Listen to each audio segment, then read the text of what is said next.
आज करुणा निधान सर्वलोक महेश्वर भगवान परमात्मा परब्रह्म श्री कृष्णचंद्र जी यह करुणा करके समस्त जीवों को परमानंद प्रदान करने के लिए ही प्रकट हुए। और ये प्राकट्य उत्सव सार्थक तभी हो जो हमारे हृदय में प्रकट हो, मेरे मन में, मेरे प्राणों में, एक एक श्वास में, एक एक नस नाड़ी कृष्ण कृष्ण कृष्ण भगवत स्वरूप हो जाए, हमारे हृदय में प्रभु का अवतार हो, हमारे हृदय में भय प्रगट कृपाला दीन दयाला। देवकी वसुदेव जी ने महान तप किया कि संसार का स्वामी भगवान मेरा पुत्र बने। नंद यशोदा जी ये सब महान तप संपन्न। ये दुराचारियों का विनाश तो बहुत साधारण सी बात है। श्री सुखदेव जी कहते हैं कि उस समय की बात है जब लाखों राक्षसों ने, असुरों ने, दैत्यों ने राजाओं का रूप धारण करके पृथ्वी में आतंक मचा रखा था। अहंकार से भरे हुए, बल से भरे हुए पृथ्वी को आक्रांत कर रखा था। आक्रांत पृथ्वी त्राण पाने के लिए रो रही थी। ये उस समय की बात है जब यदुवंशी राजा शूरसेन, माथुर मंडल शूरसेन मंडल का मथुरापुरी में रह करके शासन करते थे। ये मथुरा समस्त यदुवंशी नरपतियों की राजधानी थी। मथुरा में सदैव भगवान की उपस्थिति पाई गई है। मथुरा में सूर्य के पुत्र वसुदेव जी का विवाह देवकी जी के साथ हुआ। ये उस समय की बात है जब नवविवाहिता पत्नी देवकी को रथ पर विराजमान करके वसुदेव जी ले जा रहे थे। कंस बड़ा बलवान, स्वभाव में धूर्तता, वसुदेव जी से कहा मैं रथ हाँकूंगा, मेरी बहन है, और रथ के घोड़ों की लगाम पकड़ ली, स्वयं रथ हाँकने लगा। रथ चल पड़ा। जिस समय घोड़ों की लगाम पकड़कर कंस रथ हाँक रहा था उसी समय स्पष्ट आकाशवाणी हुई, अरे मूर्ख, जिसको तू रथ में बैठाल कर लिए जा रहा है उसकी 8वें गर्भ की संतान तुझे मार डालेगी। भोजवंश का कलंक।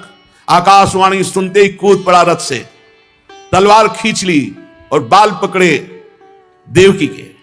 वसुदेव देवकी के लिए आदेश किया तत्काल हथकड़ी बेड़ियों से जकड़ करके इनको कैद खाने में डाल दिया जाए और बहुत ही कठोर पहरा लगा दिया जाए। वर्ष वर्ष में जो संतान होती मारता गया, उसे हर बार शंका बनी रहती, पता नहीं वो भगवान किन बालक के रूप में प्रकट हो जाए। परीक्षित, पृथ्वी में बात प्रायः देखी जाती है कि अपने प्राणों का ही पोषण करने वाले जो लोभी लोग होते हैं, चाहे राजा हो चाहे कोई भी हो, वो अपने स्वार्थ की पूर्ति के लिए माता पिता भाई बंधु किसी की भी हत्या कर सकते हैं। माता की, पिता की, भाई की, बंधु की, मित्रों की, इष्ट की, किसी की भी। ऐसे स्वार्थी पुरुषों से कभी मित्रता नहीं रखनी चाहिए, हानि ही होती है। जब कंस ने एक एक करके देवकी जी के 6 बालक मार डाले, तब देवकी के 7वें गर्भ में भगवान के अंश स्वरूप अनंत महिमा, अनंत बलशाली भगवान शेष जी पधारे देवकी जी के गर्भ में। अनंत भगवान जब 7वें गर्भ के रूप में देवकी के उदर में पधारे, बड़ा आनंद।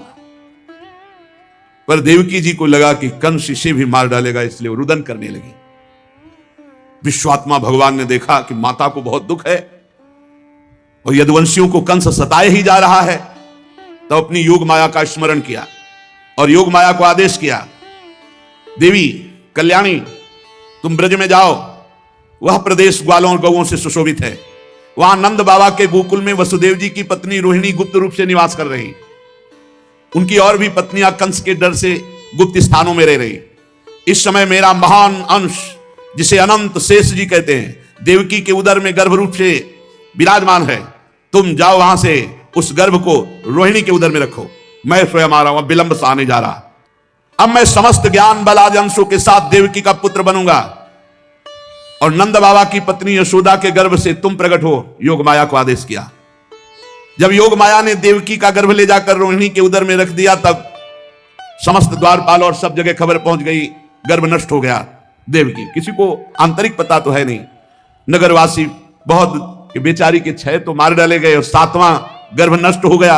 हाय कितना कष्ट देवकी को है। देवकी जी भगवान का निवास स्थान बन गई। परीक्षित, अब समस्त शुभ गुणों से युक्त बहुत सुहावना समय आया। रोहिणी नक्षत्र था, आकाश के सभी नक्षत्र ग्रह और तारे सौम्य हो रहे थे। अब तो काले काले मेघ आकर मंडराने लगे और धीरे धीरे गर्जना करते हैं। भारी वर्षा प्रारंभ। जन्म मृत्यु के चक्र से छुड़ाने वाले जनार्दन भगवान का अवतार समय निशीत रात के 12 बजे। उसी समय सबके हृदय में विराजमान भगवान देवरूपिणी देवकी के सामने प्रकट हुए। श्री भगवान ने कहा, देवी, स्वयंभू मनवंतर में जब तुम्हारा पहला जन्म हुआ था उस समय तुम्हारा नाम था प्रश्नी और ये वसुदेव श्रुतपा नाम के प्रजापति थे। तुम दोनों के हृदय में बड़े ही शुद्ध भाव थे। जब ब्रह्मा जी ने तुम दोनों को संतान उत्पन्न करने की आज्ञा दी तब तुम लोगों ने इंद्रियों का दमन करके उत्कृष्ट तपस्या की। तुम दोनों ने वर्षा, वायु, घाम, शीत, उष्ण आदि काल के विभिन्न गुणों को सहन किया और प्राणायाम के द्वारा अपने मन के मल को धो डाला। तुम दोनों ने सूखे पत्ते खाकर फिर हवा पीकर केवल तपस्या की।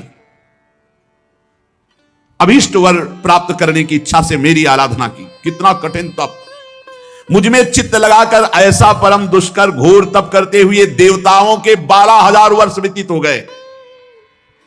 पुण्यमयी देवी, उस समय मैं तुम दोनों पर प्रसन्न हुआ क्योंकि तुम दोनों तपस्या, श्रद्धा, प्रेममयी भक्ति से अपने हृदय में नित्य निरंतर मेरी भावना की थी। जैसा मैं आज तुम्हारे सामने प्रकट हुआ हूं ऐसा उस समय भी प्रकट हुआ था और तुमसे कहा वरदान मांगो। तब तुम दोनों ने कहा आप जैसा पुत्र मुझे चाहिए। तो मेरे जैसा तो सिर्फ मैं ही हूं, तो मेरे जैसा पुत्र, तो मैंने ये वरदान दिया कि मैं ही स्वयं तुम्हारा पुत्र बनकर आऊं। ये छोटी मोटी तपस्या का फल नहीं है, आप देख लीजिए। अगर आप जीवन भर रामकृष्ण हरि भगवान नाम जपते हुए भगवत प्राप्त हो जाते तो कितना सरल है, कितना सरल है। इसीलिए धन्य है ये कलयुग जो कम समय में भगवत प्राप्ति, केवल भगवान नाम जप और थोड़ा सा केवल पापाचरण से अपने को बचा लो तो भगवत प्राप्ति हो जाएगी। हे माताजी, मैंने देखा कि संसार में शील, स्वभाव, उदारता, अन्य गुणों में मेरे जैसा कोई नहीं, इसलिए मैं ही तुम्हारा पुत्र हुआ हूं। मैं ही प्रश्न गर्भ से, वामन रूप से, और इस समय तुम देवकी वसुदेव हुए तो वासुदेव के रूप से। एक बार मैं वचन बोलता हूं उसे 3 बार पूरा करता हूं। यह भगवान का नियम। मेरी वाणी त्रिकाल सत्य है। एक बार तुमने मांगा पुत्र तो प्रश्नी गर्भ, वामन रूप और इस समय वासुदेव रूप। कश्यप आदित्य के रूप में वामन रूप। और मैंने ये रूप इसलिए प्रकट किया कि जब मैं अवतार लेकर मनुष्य शरीर में लीला करूंगा तो मुझे पहचान पाना बना बहुत कठिन है। इसलिए तुम लोग ध्यान रखना मैं कौन हूं। ये खास बात, एक खास बात ध्यान देने योग्य बात है। भगवान कह रहे हैं तुम मेरे परम पद को प्राप्त होगी। चिंतनीय कौन है गोपाल जी, कौन है लाल जी? कह रहे तुम मेरे प्रति पुत्र भाव और निरंतर ब्रह्म भाव, इस प्रकार के चिंतन द्वारा तुम मेरे पद को, मेरे प्रिया प्रीतम है कौन? देखो हित सजनी जो नहीं कह रहे, जैसे हित हरिवंश करत अपनो जस प्रगट अखिल ब्रह्मांडन, अखिल ब्रह्मांड के अधिपति हैं। पर ब्रह्म परमात्मा तत्व की उपासना हो रही। हमारा भाव है कि वो हमारे यार हैं, हमारे मित्र हैं, हमारे पति हैं, हमारे पुत्र हैं, हमारे स्वामी हैं, जो भाव रख सके, लेकिन है कौन? इसीलिए शांत भाव है। शांत भाव में पूर्ण तत्व ज्ञान हो जाता है। भगवान इतना कहकर चुप हो गए और अपनी योग माया से देखते देखते एक छोटे शिशु के रूप में नीलमणि, वसुदेव जी ने देखा कि भगवान तो बाल रूप हो गया। अब तो और डर लगा, कहीं कंस को पता चल गया और तलवार लिए हुए आवे, कुछ अमंगल करे। बहुत घबरा गए और भगवान ने कहा कि मुझे गोकुल पहुंचाओ, नंद बाबा के यहां सुधा मैया के पार्श्व में सुला के आओ मुझे। और बड़े बड़े दरवाजे, कोई एक दो नहीं थे, कई दरवाजे थे कंस के कारागार के। फटाफट सब ताले टूट गए, दरवाजे खुल गए। अद्भुत चमत्कार। और जितने पहरेदार घोर राक्षसी स्वभाव के, जिंदा खा जाए ऐसे पहरेदार थे, सब मूर्छित घोर निद्रा में। अब हथकड़ी बेड़ी कट गई। लाला को लेकर के चले। उस समय घोर बादल छाए हुए, अंधेरा, कुछ दिखाई नहीं दे रहा। कितना कष्ट में जीवन भक्त। अब सोचो, अभी अभी तो प्रकट हुए हैं और अभी अभी त्याग करने जा रहे हैं, अभी अभी त्याग करने। इधर समस्त द्वारपाल सब सोए हुए हैं, वसुदेव जी भगवान को लेकर। वर्षा हो रही, पीछे पीछे गुप्त रूप से शेष भगवान फण धारण के, मेरे प्रभु को बूंदे ना लगे। जब वो लीला कर रहे, वसुदेव जी को पता नहीं कि पीछे शेष भगवान फण धारण किए, वो तो बस चिंतन में चले जा रहे हैं, कैसे वहां जाएंगे, कोई जान ना जाए कोई। और वहां पहले ही योग माया ने पूरी व्यवस्था करी, पूरा का पूरा परिकर सब बेहोश है, नींद में, किसी को सुध नहीं है। केवल यशोदा मैया को प्रारंभ में इतना था, कुछ हुआ और बेहोश हो गए। क्या हुआ, ये निर्णय नहीं हुआ। पूर्ववासियों की समस्त इंद्रिय वृत्तियों की चेतना हर ली, सब अचेत हो गए। इतनी मोटी जंजीरें लगी हुई थी, ताले लगे हुए थे, जेल के साथ टूट गए। भगवान श्री कृष्ण को गोद में लिए हुए जैसे जैसे आगे बढ़ते, सब दरवाजे अपने आप खुलते चले थे और पहरेदार सब सो रहे। बादल नजदीक आकर मानो बरस रहे हो, ऐसे लटक लटक के बादल। शेष भगवान अपने फणों से जल को रोकते हुए 1000 फण पीछे पीछे चल रहे। यमुना जी ने देखा कि प्रभु पधार रहे, तो पहला चरणामृत तो हमारे अधिकार बनता है। अरे जिनके चरणों का ध्यान बड़े बड़े महापुरुष शिव आदि करते हैं, आज वही प्रभु मेरे पास आ रहे हैं। आनंद में भर गई यमुना जी और उफान। यमुना जी ने जब उफान आनंद का लिया तो वसुदेव जी के प्राण बहुत घबरा रहे हैं कि अब क्या करें, लौट सकते नहीं, कोई नौका आदि है नहीं। चलो प्रभु ने आज्ञा करी है तो वही देखेंगे, अब मेरे प्राण चाहे चले जाए, मेरे लाला को कुछ नहीं। ऐसे यमुना जी उफान कर रहे कि चरण छू ले, और वसुदेव जी उल्टा सोच रहे कि यमुना जी बढ़ रही तो लाला को बचाए। देखो ये समर्पण है, मेरे प्राण भले चले जाए, बस आज्ञा का पालन, प्रभु को पहुंचाना है और सुरक्षित पहुंचाना है। यमुना जी ऐसे थपेड़ जोर जोर से बढ़ रही। भगवान ने कहा बाबा तो और ऊपर उठाते चले जा रहे, तो यमुना जी और बढ़ती चली जाएंगी। एक श्री चरण बड़ा, ये वसुदेव जी को पता नहीं, जो ही यमुना जी को श्री चरण प्रभु के स्पर्श हुए तो तुरंत नाभिभर हो गई और ऐसे एकदम शांत। वसुदेव जी बाबा के नगर में गोकुल में गए तो डर रहे थे कि कोई देख न ले, लेकिन वहां कोई देखने वाला था, सब सोए हुए थे। उन्होंने अपने पुत्र, अब वो ऐसे देख रहे थे, और अवतार जो वसुदेव देवकी के सामने, और एक हुआ पीछे, आपने सुना है नंद बाबा और यशोदा मैया बहुत ऐश्वर्य समृद्धि सब रिद्धियां सिद्धियां अटखेलियां कर रहे। ब्रज तो यहां रिद्धियां सिद्धियां अटखेलियां कर रहे, कौन पूछता है। अवस्था ढल गई थी नंद बाबा की, चौथापन था, और ब्रजवासी बाबा की इस दशा को देख के सह नहीं पा रहे थे, बाबा खिन्न रहते थे। उपनंद आदि वृद्ध गोपों ने परामर्श करके पुत्रेष्टि यज्ञ का आयोजन किया। सबने यज्ञ पुरुष गोपराज नंद को पुत्र प्रदान करने की प्रार्थना की भगवान से। पुत्रेष्टि यज्ञ हुआ। जैसे महाराज दशरथ जी की अवस्था ढल चुकी थी तो श्रृंगी ऋषि ने पुत्रेष्टि यज्ञ कराया, उससे खीर फिर भगवान 4 रूपों में प्रकट हुए, राम लक्ष्मण भरत शत्रुघ्न। पुत्रेष्टि यज्ञ का अनुष्ठान हुआ नंद बाबा के यहां। अब उच्च कोटि के ब्रह्म ऋषि वेद ध्वनि आकाश में मुखरित हो रही थी। गोपराज श्री नंद बाबा अंतापुर में यशोदा मैया के पास बैठे हुए कहा, यशोदा रानी, इस बार पूरे ब्रजवासियों का आशीर्वाद है, सब ब्रह्म ऋषि हैं, कई बार हो चुकी, इसका मतलब पुत्र के लिए कई बार उपाय किए जा चुके थे। इस बार फलस्वरूप में मेरे पुत्र होगा।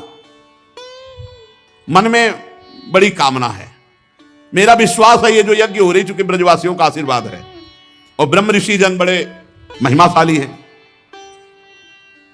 पर मेरे मन में एक उदासी छा जाती कि कर्म से ऐसा पुत्र नहीं होगा जैसा मैंने एक स्वप्न देखा है। ये कर्म जनित तो नहीं हो सकता। यज्ञादि कर्मों के सभी फल चंचल हैं, और मैंने जो पुत्र देखा है वो अचल है, अविनाशी है। बड़ी आशा, पर लगता है मेरी दुराशा है क्या। वो कर्म फल से तो नहीं प्राप्त हो सकता जैसे मैंने देखा है। मैंने एक स्वप्न देखा जो आज तक तुमसे नहीं बताया, यशोदा रानी से कहा। भगवान नारायण भी उतने सुंदर नहीं जैसा वो बालक सुंदर मुझे स्वप्न में दिखाई दिया। मुझे ऐसा लगता है कि त्रिभुवन में कोई है नहीं सुंदर। एक बार जिसके हृदय में वो प्रकट हुआ उसको कोई आकर्षित कर सके ऐसा त्रिभुवन में नहीं। ब्रजराज की बात सुनकर यशोदा रानी ने कहा, सच्ची तुमने स्वप्न में देखा है? बोले हाँ। बोले मैंने तो बताया नहीं, मैंने भी स्वप्न में देखा है। क्या? बोले मैं नित्य सहधर्मिणी हूं, तुम्हारी सुख दुख की नित्य संगिनी हूं, मैं तुमसे क्या छिपाऊं। जैसे बालक की बात कर रहे हो ना, हमने तो इसलिए नहीं बताया कि आप कहोगे कि तुम्हारा पागलपन है। बिल्कुल वैसे ही मैंने देखा, मैंने कि उसे स्तनपान करा रही हूं, पर संकोचवश नहीं बताया। कहां वो दिव्य बालक और कहां मैं। ब्रजराज नंद ने कहा मैंने असंभव समझकर ये बात तुमसे छुपाई थी। यशोदा मैया ने कहा मैंने भी, कि तुम हमारा पागलपन समझोगे।